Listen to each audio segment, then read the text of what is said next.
মুর্শিদাবাদের রাজনীতিতে বাড়ছে উত্তাপ। এবার সাগরদিঘি বিধানসভা কেন্দ্রে শক্তি প্রদর্শনে নামলেন তৃণমূল কংগ্রেস প্রার্থী বাইরন বিশ্বাস।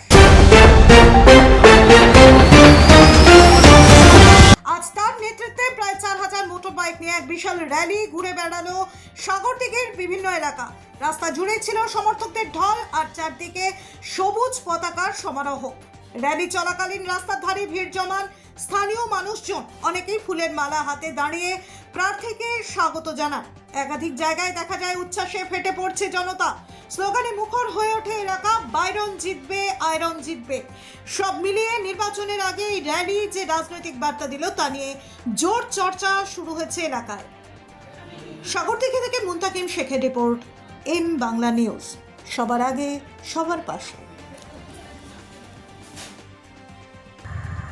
এতে আমার ক্রেডিট হয় দিদির উন্নয়ন, ভবিষ্যতের উন্নয়ন, ওগুলো মানুষকে প্রভাবিত করছে আস্তে আস্তে। আর করে ফিরেছে আমাদের টিএমসি দল বিজেপি যতই শক্তি লাগাক, যতই সাহায্য করুক, যতই এনআরসি করুক, টিএমসি দ্বিতীয় অভিষেকে থাকাকালীন একটা চুল বাঁকা করতে পারবে না।